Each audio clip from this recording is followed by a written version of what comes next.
Kevin Warren, Chief Operating Officer, Chief Executive Officer, Chief Operating Officer, General Counsel, not really, but he could be, everything. Thank you, my friend. Thank you. Really appreciate it. Good to be here. Nice, thank you. Awesome. So I think what we ought to do is sit down and talk for a little while, and then we can end up on the field, if that's okay. Sure. If we can, this is all. Absolutely. Kevin, you remember in the old days we would have this very specific 27 seconds in and out in a very tightly run show. We're not doing that anymore, right. Ladies and gentlemen. This is very informal. Hutch was great. So, how often are you here? This building now? Here at the stadium? Yeah. I would probably say one way or another every day. Yeah. And will be through the season? Oh, absolutely. Yeah. You know, anytime you have a building of this magnitude, you know, it's one thing to see it from a construction standpoint, but then it's another thing to see it from an interactive standpoint. So well, it's you can't walk it enough. It's your baby. That's right. But I mean, you just learn. It was interesting. I understood how to navigate this building with the stairwells, and when they put in the elevators and escalators, it changed the whole dynamics of how to get around. So I'm trying to be here as much as we. We just had the conversation with Hutch about the over-escalation to make sure the fans are comfortable. So, should we go up here and Sure. Okay. Live television, but it's no better. So Caroline, you want to stay down here and do our, or how do you want to do this? Good. Okay. So, did you ever think this was going to get done? Absolutely. Yeah. I never started it if I didn't think it would. And there were times, and we all understand the dynamics of facility development these days, and it's more than just increasing property taxes, spending $20 million, making it a public works project, having baseball and football in it, making it round and say, go play. It is much different, and this is for lack of a better term, after it was described here, to me, it's a generational icon. Oh, absolutely. I mean, first of all, I think it's a phenomenal public-private partnership. It really shows that private business, private big business, the government can come together to do special things for the community, for kids, and for the various constituents involved. And you're right. This is a complicated project because it needed to be designed in a manner that it would stand the test of time, not only from an operational standpoint, but also just from an integrity and community standpoint. We all understand from a general perspective politics is fleeting, and we all understand that everybody has an opinion on stadium development, arena development, from the color of the seats to where the location should be to who takes care of the overruns and anything in between. The Vikings hadn't performed very well in the field for a while, and there were also some behavioral issues, which in Minnesota don't work very well. Right. So you had a lot to overcome, basically, and you did. Yeah. I mean, I think what it is, it really is, all the credit has to go to ownership. I mean, they've been supportive from the day that they bought the team and closed on the deal back in 2005. They provided all of us the resources financially and support. It's one thing for some owners to provide financial resources, but to provide financial resource and the support and the encouragement and to accept our ideas on this. And that's what really became the kind of the economic energy behind this project. And so you're right. I think things are falling into place. This is a great project. It's good for us to come together. The community will use it, and we hope we win a lot of football games here and one day can bring a Lombardi trophy back here to this building. Isn't it amazing how the enhancement of a brand makes people feel differently and better about the team on the field, and then on the field all of a sudden things happen differently that you didn't even expect. It happens in a lot of different sports, and we've all seen that. The important thing I think people ought to also remember is that this is not just a football stadium. You've already had AC Milan as we tape this. You're having Luke Bryan. You're going from Luke Bryan to Metallica, which certainly pushes the ends of music. But it's designed for baseball. You have a Final Four that's committed for 2019. You'll be in the Super Bowl February 4th, 2017, or you'll be around it, and you'll have the X Games. This is truly an entertainment facility, not just a sports venue. Absolutely. I mean, you think that there will be some activity that will go on here on a daily basis.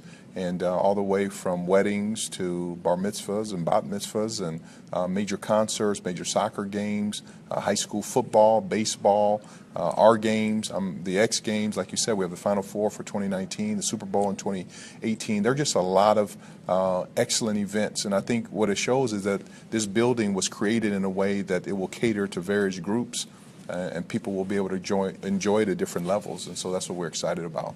How important was the downtown urban development regeneration aspect from Target on one side to you guys on the other side? I think very important. I mean, you think about it, there's been $1 billion that's been invested in this area, and it's changed the complexity of it. I mean, there was a great picture in the Star Tribune a couple months ago where it showed a picture of downtown of where it was before this project began. But if you look what's happened now with the park and the commons area, the condominium, the apartment development, just the energy in this area of town is outstanding. So I think being in an urban setting was critical to the success of this project. And Rick, what's interesting about this is really it was 31 months ago that we played our last football game here. That's just, that's astonishing to think we actually played a football game that short a period of time in the same location. Because if you look at the most recent stadiums, whether it's Indianapolis or Dallas or the New York Giants or San Francisco, they're built in a different location, which is much easier. So as I tell people all the time, I mean, we really had 2 stadium projects going on. One getting ready to go play at the University of Minnesota, but to be able to tear the Metrodome down and then rebuild it here and have it ready to operate within 30 months is nothing short of a miracle. We'll get back to that miracle in a minute, but it's actually 2.5 because you got a training facility that's just opened up as well. Tell us about TCO. Yeah, so we're excited. I mean, we knew, just like you said, anytime you want to rebuild and reshape a brand, one of the areas that you can start in is one, building an outstanding stadium, but then also building a place that you practice and spend most of your days. You think about it here, the Vikings, I mean, we'll play at least 10 games here and hopefully a couple more playoff games a year here. We have an excellent young football team under the leadership of Mike Zimmer and Rick Spielman. But in order to round that out, to really get us ready for the next 30, 40, 50 years, is that we needed to develop a practice facility. So we purchased 200 acres in Eagan, Minnesota, which is probably 12 miles from downtown. It's the former Delta Airlines, Northwest Airlines site. And so the topography of that land is beautiful. It's rich. It has lakes. So we broke ground on that last Tuesday. And then we also announced a 20-year naming rights partnership with Twin Cities Orthopedics, which will allow us to develop the best environment, best in class, a world-class environment for our players, staff, and coaches, because for the last 2 years we've had our employees in 3 different locations, out at Winter Park where we currently are, another building across the street, and then we had our other sales and marketing and ticket office people here across the street from the stadium. So to be able to get them under one roof will be outstanding. And by the way, the beautiful facility with lakes and rolling hills, and he's very poetic in describing it, that's where Mike Zimmer is going to lock down these athletes and make them better. So they ain't going to see it. They're not. You're not. They may see some of it. But they're not going to see a lot. But one thing, but the interesting thing about that, the 40 acres is where our practice facility will be. But we have another 160 acres that we're going to develop, where we'll have mixed-use housing, restaurants, hotels, a conference center, retreat centers, and we really want to bring in the community. We're going to have Friday night football games, high school football games. We're going to call it Skull Night, and also give young broadcast individuals an opportunity to film and be interactive in those games. My sense also, without reading about it, is if Twin Cities Orthopedic is involved, there will be some notion of sports medicine advancement. Absolutely. And some and you got acreage to be able to experiment on that too. Right. So it's good. So we're excited. They were a perfect partner, and we're just excited to really develop it, and hopefully it'll be the kind of prototype for going forward in the National Football League. Speaking of partnerships, everybody talks about public-private partnerships, and not too many people really understand what it means other than a vehicle to get more public money. Your case, not the case. You do have a pretty interesting mix. You've got 350 or so from the state and 150 or so from the city. You take a substantial risk, you meaning the team and private, but the perspective of corporations between U.S. Bank and their published $220 million deal and TCO and some of your other partners, you're blessed with having a very vibrant and rich corporate community in Minnesota, but you've also taken advantage of that. Oh, absolutely. I mean, we have, I think it's 19 Fortune 500 companies here in the Twin Cities area. A lot of also just excellent non-public companies like a Cargill. But you're right. But as you know better than anyone, these companies don't put their name on brands that aren't structured and handle their business accordingly. So it took a lot of time and energy these last couple of years to make sure that we actually had something to bring to the table, to build our brand, to build the stadium, to build our practice facility, and also to build a good football team, and then just develop an environment around the Minnesota Vikings that really, when people hear that name, it becomes synonymous with class and grace and style, and really building a best-in-class environment. So we've been fortunate to be able to do that. That's a very important point from a business perspective for our audience.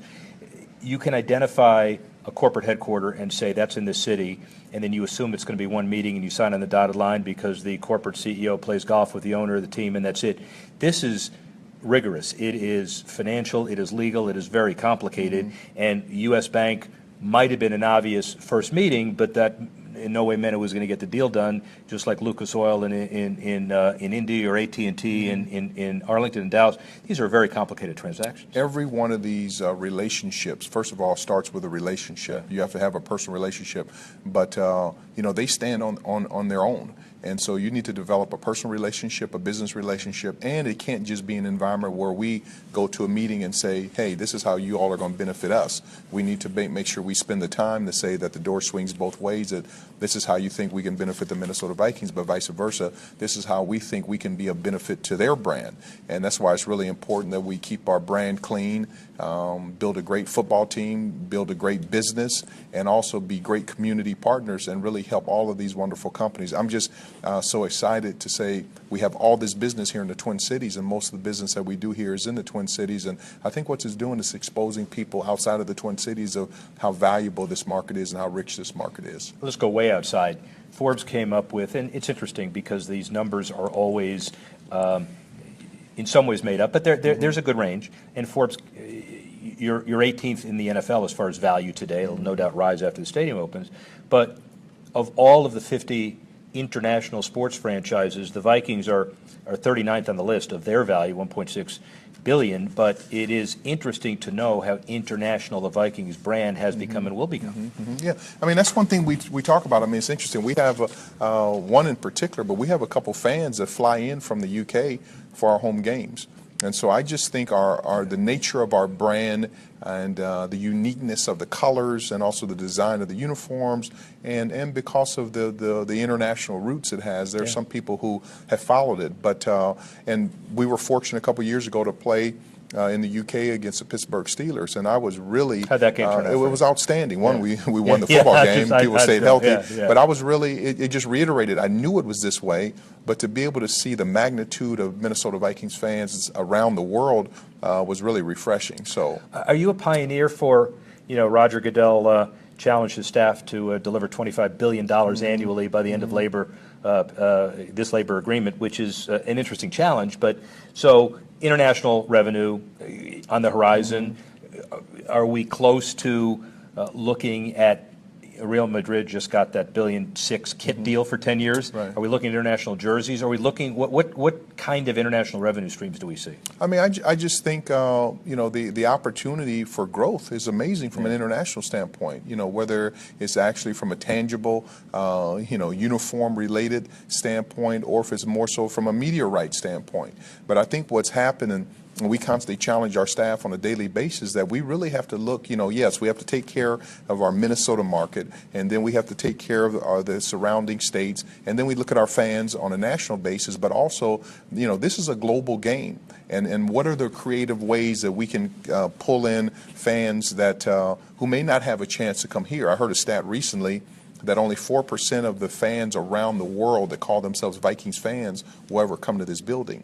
Because you think about it, if we're sold out, your season ticket holders, typically we have recurring business. But one of the things that we're focusing on here at the Vikings is the fan who lives in the UK or who lives in Paris or who lives in Sweden or Denmark. I was going to say Scandinavian affinity would be an interesting thing to look at. That they get the same feel that when they see our Vikings brand, that when they follow us on Vikings.com, that they get a same feel as the person who actually lives here in the Twin Cities that comes to every home game. It is interesting that used to be a lot of the teams wanted to be last in for all of these games across the pond, and now Jaguars, Rams, others want to be first in. Right. I just think, and again, you look where we're going to play in Mexico City this year. I mean, there's an entire potential opportunity just the way the world is going. In China, I mean, there's just some unique opportunities. So it's exciting, as I said, to have owners like we do have who are on the forefront of looking to grow the game, and it's not only from a business standpoint. It's just from a goodness standpoint. This is an excellent game. It's football is a team building game. It's a character building game. I have a son who's going to be a senior in high school this year who's a football player, and I'm just excited that he played as a kid and in high school, and it looks like he's going to have a chance to play at the college level. So, and I just look the way it's helped him to mature and the work ethic that associated with it. So I think it's the greatest game on the planet right now. We need to spread it. Did you hear that, agents? His kid's going to be playing at the college level. Be very careful. Be careful about that. So, just a couple more on competitiveness. You were, I know people don't want to think about it, but you were a chip shot field goal away from the next round of the playoffs last year, and you're entering the first game of the world-class stadium on September 11. How do you manage expectations? I mean, I just think part of the growth process. There may be some people who don't want to talk about how close we were last year, but I think it's good to refresh and reflect upon that we were close. But as just like every business relationship, every season stands on itself. There's no guarantee that we'll win X number of games this year. I know one thing: Coach Zimmer is an excellent coach. He's tough. He's demanding. He keeps the player's mind in a positive space. Rick Spielman has brought in a great talent. I'm excited about this season to see the young folks have an opportunity to grow, and I think we'll do extremely well. So there are other factors from injuries and all those things that go into play, but it's really exciting not only to see the organization excited, but to see this community. This community here is really excited about the Minnesota Vikings and about this new stadium. And to see a guy who he grew up as a lawyer. He was a partner in a law firm. So inherently there is a limit on his enthusiasm. Not today. He's very excited. Right. Prediction? No, I don't know. I tell people always. I'll tell you middle of February how well we do. Yeah, of course you will, as everybody else will know. So take 3 minutes with me, if you don't mind, and walk through 360 Club, and then end us up on the field. Sure, if you absolutely. would. That's okay. Right, thank you. We got all our waivers signed in case you tumble? Absolutely. Are you okay? Are you indemnify me? Yeah, we got you all covered. All right, good. Thank you. Yeah, we take care of our guests. Yeah. All right. Thank you. Caroline, thank you again. You're doing an amazing job, especially those backwards somersaults off the escalator. That was really good. It was as good as it gets. All right, where are we going?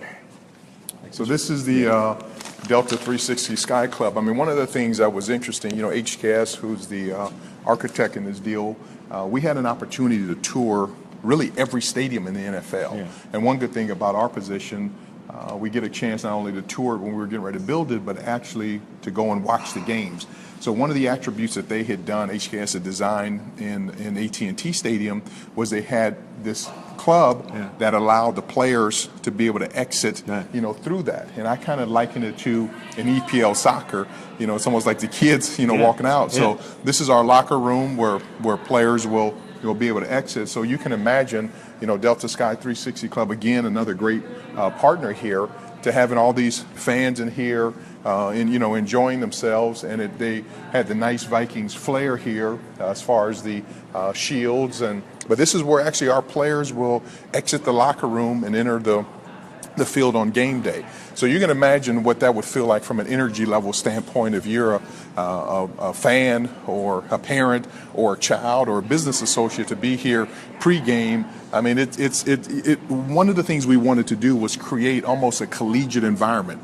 And if you've been to some of these stadiums that are really unique, whether it's Notre Dame or whether, it's Georgia or, some of these traditions where these players walk across, campus on game day, it makes it special. So you can imagine being this close to the action, to see players, and this is where they'll have an opportunity to enter on the field. Candidly, how did the players feel about it? NASCAR drivers feel good because that's the way they grew up. Yeah. How did the players feel about, they're not going to mingle, they're going to run through. The But do they feel good about this? Yeah, I think they will, and so they'll be kind of able to walk through. I think one thing about it that we have to realize, some people may not want to talk about it. We're in the entertainment business. I mean, we're not a manufacturing company, so we don't sell anything. Yeah. And I say all the time to the staff, well, we're in the business of making memories, and so you can imagine from a business owner's perspective or corporation's perspective, or like I said, a parent or a child. Can you imagine the energy that will exist in this area right before kickoff, and the players are coming here, and you're able to get 2 feet away from that standpoint? So that's what we want you to create so many memories in your mind that when you walk away, whether you come back there, whether that's your only game for the year or your only game for the next couple of years, every time the Vikings come on TV or you come back here, you will harken back to it was a great day. Unbelievable. Show me the field. Yes. Okay. So the players will exit here. Do the executives, does the COO come out first? No, absolutely not. And it's one thing, these are all the little subtle things when you build these stadiums that go into account, like these doors. Yeah. I mean, we had to make sure that the height of these doors, because we have some people that are, Alex Boone, who's 6'9", and you put on a helmet and cleats, and right. So and again, you look how this field opens up. I mean, so you come, out here, and look how light it is. That's the beautiful thing about amazing. the ETFE roof is that we always say clear is the new retractable. Yeah. And so you feel like you're really in an outdoor, stadium from this standpoint. And you look at the closeness of the seats, how visible are they're close. There is no bad seat, even from an upper deck. And one of the things that we spent a lot of time on the location of the scoreboards. And we had some discussion because HKS designed Dallas Stadium where we're going to have a center hung scoreboard. And by going to some games at Dallas, we thought that we would be better suited by putting it, in 2 of them in the end zone, so people would be able to see those from wherever we did. So well, and also at the top level, I would assume most people are going to be looking down on the field Correct. as opposed to that scoreboard like they do in Dallas. Right. And so if you look at all the different clubs, whether it's Club Purple over there with the couches or, the various clubs, we have something for everyone. And you feel in this bowl right here, you don't feel like you're in a stadium that is just, so large or whatever the case may be. And the way it's structured, you can walk 360 degrees around the bowl. Some stadiums you go to, you have to go down to go up, or you can only go around. So, and we tried to have it very tasteful with our partners, U.S. Bank and Land O'Lakes and Verizon and Hy-Vee, that we wanted to make sure we had a nice, clean environment that was open, and I think people are going to be excited. The interesting thing about your perspective on this, and it's a good way to kind of wrap up, is that a lot of critics who don't understand the business of the NFL disdain the implication of socialism, meaning with 70% of the revenue, either is the 40% visiting and the ticket share and the television dollars, there's no incentive for innovation. You look at this, you look at Dallas, there is plenty of incentive for innovation. Absolutely. I mean, because again, back to what I said earlier, we are making memories, and so we wanted to create an environment. This is not a normal football stadium. This has attributes of a Broadway playhouse. It has attributes quite naturally of a stadium. It has attributes with the art that we have, that is an art museum. So we want you to come in here that all of your senses are touched here, and that you watch a football game, you enjoy it. Look at these turf suites here. It's been an outstanding the way this building is structured. So we're excited to invite the fans, really invite the world in here to see our stadium, and it's going to be exciting. There's a lot of hard work and sacrifice that have gone into building this. And internationally, it's in the not too distant future. We started with this becomes an icon. Dallas. Jerry Jones liked to say it's the 8th or 9th wonder of the world because he says so. But he has something to back it up. Right. But there's no reason why this can't follow. Absolutely, you can't. And what makes it even special that it was done in what you call a middle market. I mean, there's a perception that in some of the larger markets you can do it, but to think that this was done from a public-private partnership here in the Twin Cities with excellent corporations, with the support, the way people bought the tickets and the suites, our sponsorships. And it's going to be an exciting place. I mean, these pivoting doors, you saw the deck out there. I mean, when this weather, I mean, this is going to be, the place to be in. And so we're really excited and can't wait to get started. And again, I just want to give all the credit in the world to the Wilf family. Mark, Lenny, Ziggy, John Wilf have been incredible. And one other side note, Mr. Joseph Wilf, passed last week, and you know we were all heartbroken. I mean, he was the kind of the leader of that family, and for the way that he worked and the way he started their beginning, not only for him but also Mrs. Wolf, to be able that this morphs into the second generation, be able to own this franchise and build this building is really special. So we also want to make him proud. And to wrap up on that, it is a legacy. There are a lot of family ownership groups in the NFL who have economic challenges because the deals weren't structured right. They didn't have the stadium as a legacy. This is not that. Right. No. This is a situation that really they're passionate, and they're passionate about not only building a great football program but a great business, and also giving back to the community here. You know, this community has given us so much. We're thankful, and we wanted to build a world caliber, world championship team, a best-in-class franchise, and do it the right way and create an environment. This is a way to really say thank you. And I think when you come in here and you see it, that there was no expense spared, and we wanted to create an environment. The Wilfs were adamant about creating the best fan experience really in all of sports, not just in the NFL, but in all of sports. So what's next for Kevin Warren? Just keep going forward and get this Egan project built, and have the same feeling about Egan that we have about this. A successful entrepreneur, lawyer, but also stadium developer and visionary. Thank you very much. Thank you very much for the time. Yeah, really appreciate it. Yeah, hang on one sec. I just wanted to kind of summarize and conclude by, we spent an hour and we were going to spend 45 minutes, but this place in many ways is intoxicating. You know, I've been in the facility development business for years, way back in the leather helmet days, and it was always a victory to get something done. This is not something. This is incredible. It is the history from the Vikings at the old Metropolitan Stadium, at that Mall of the Americas, now the shopping mall, and the Hubert H. Humphrey Metrodome, as we said, not too far from here. But the Vikings have celebrated that 50-plus years in existence as the next step for the NFL. LA, other stadiums, international development, $25 billion a year business. It is going to be, again, the economic juggernaut building on it, and the Vikings have had a very significant place in the economic, social, and emotional history of the NFL. Rick Horrow, keeping score. Thank you very much. Speak with you soon.